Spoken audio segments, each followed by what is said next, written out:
আসসালামু আলাইকুম বন্ধুরা, আপনাদের সকলকে স্বাগতম আমাদের অ্যাস্ট্রোলজিক্যাল চ্যানেল সাকি অ্যাস্ট্রোলজার। আমি সাকি অ্যাস্ট্রোলজার জেমস্টোন এক্সপার্ট।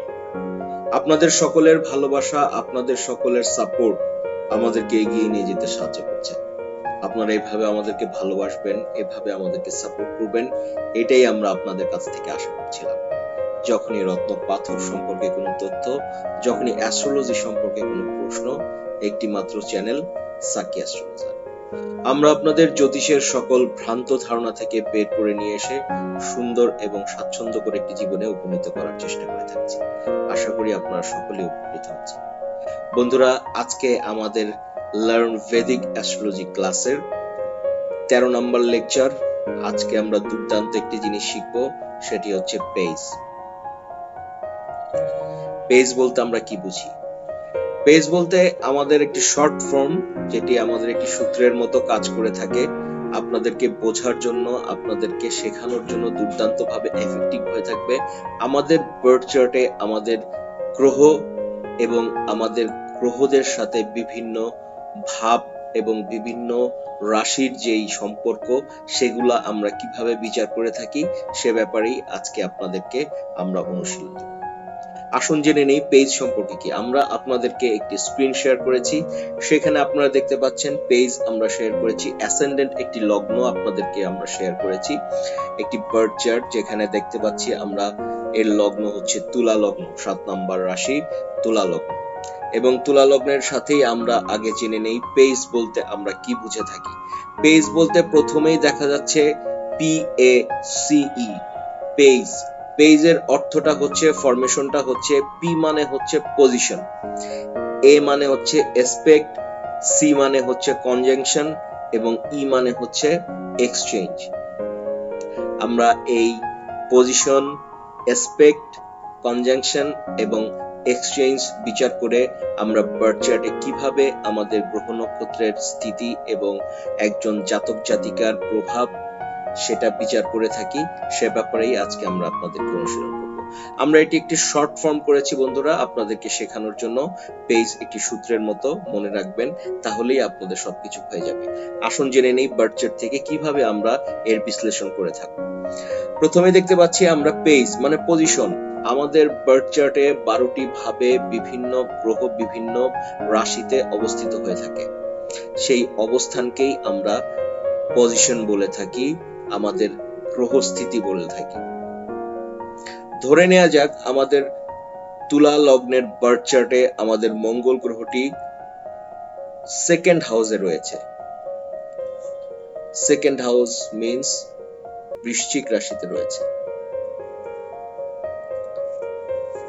যখনই আমরা আমাদের মঙ্গলের পজিশন সম্পর্কে ধারণা করব, আমরা দেখব আমাদের সেকেন্ড হাউসে আমাদের মার্স মঙ্গল গ্রহটি অবস্থিত এবং বৃশ্চিক রাশিতে অবস্থিত।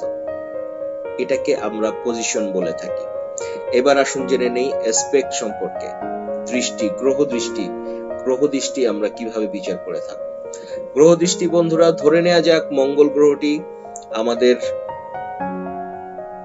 সেকেন্ড হাউস মানে বৃশ্চিক রাশিতে রয়েছে।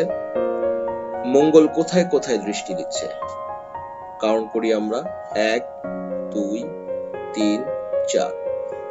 4 নাম্বার দৃষ্টি পড়ছে ভেনাস মানে শুক্র গ্রহের উপরে।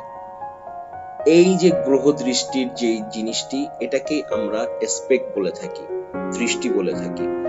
যখন কোনো গ্রহ একটি ভাবে থেকে আরেকটি ভাবে দৃষ্টি দিয়ে থাকে, তখন তাকে আমরা এসপেক্ট বলে থাকি, দৃষ্টি বলে থাকি। এবার আসুন জেনে নেই কনজাংশন। কনজাংশন বলতে আমরা কি বুঝি? কনজাংশন বলতে আমাদের তুলা লগ্নের বার্থ চার্টে আমরা দেখতে পাচ্ছি আমাদের ফোর্থ হাউস মানে দশম রাশিতে, মকর রাশিতে রয়েছে শনি, বুধ এবং সান। 3টি প্ল্যানেট একই সাথে একইভাবে একত্রিত ভাবে রয়েছে। এই গ্রহ স্থিতিকে আমরা বলে থাকি কনজাংশন। যখনই কোনো গ্রহ একাধিক কোনো গ্রহ একটি রাশিতেই একই সাথে বিদ্যমান বসে থাকে, একই সাথে পজিশন নিয়ে থাকে, তখন তাকে আমরা কনজাংশন বলে থাকি। তাহলে আমরা অবশ্যই বলতে পারি যে শনি, বুধ এবং সানের দুর্দান্ত একটি কনজাংশন তৈরি হয়েছে এখানে। এবার আমরা জেনে নিব এক্সচেঞ্জ। রাশি এক্সচেঞ্জ বলতে আমরা কি বুঝে থাকি? রাশি এক্সচেঞ্জ বলতে বন্ধুরা আমরা বুঝে থাকি, দেখা যাচ্ছে যখন তুলা লগ্নের একটি বার্থ চার্ট আপনাদের সামনে শেয়ার করা হয়েছে, এখানে দেখা যাচ্ছে জুপিটার, আমাদের জুপিটার গ্রহটি রয়েছে 9 নাম্বার রাশিতে, তার মানে ধনু রাশিতে এবং 3rd হাউসে। এবং দেখা যাচ্ছে আমাদের মুনটি রয়েছে 12 নম্বর রাশিতে, মানে মীন রাশিতে। সেক্ষেত্রে আমরা বলতে পারি মুন অবশ্যই রাশি এক্সচেঞ্জ করেছে বৃহস্পতিতে।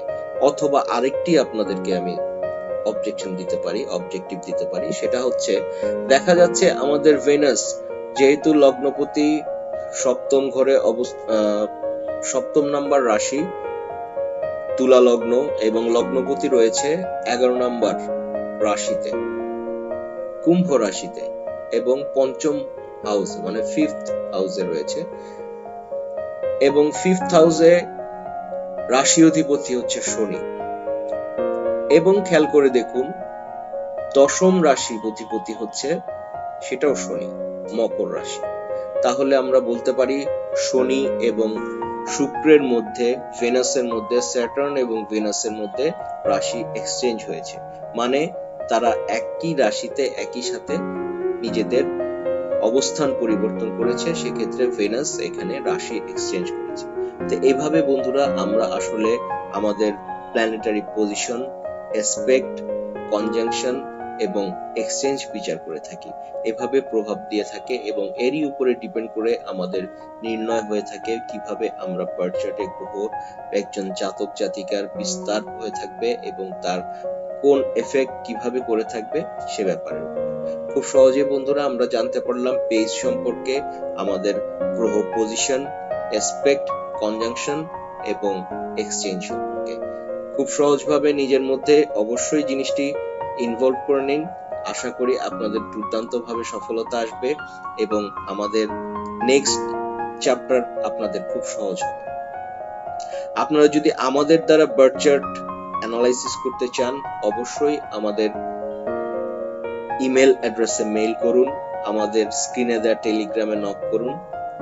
আমাদের দ্বারা রত্নপাথর ক্রয় করতে চান, অবশ্যই আমাদের টেলিগ্রামে নক করুন, ইমেল অ্যাড্রেসে নক করুন, প্রসিডিউরে আশা করুন। বিশ্বের যে প্রান্তেই থাকুন না কেন আমরা আপনাদের জ্যোতিষ সংক্রান্ত সকল প্রশ্নের উত্তর দিয়ে থাকবো ইনশাআল্লাহ। এভাবেই আমাদের পাশে থাকবেন, এভাবেই আমাদের সাথে থাকবেন। আজ এ পর্যন্তই, ভালো থাকবেন। Have a nice day.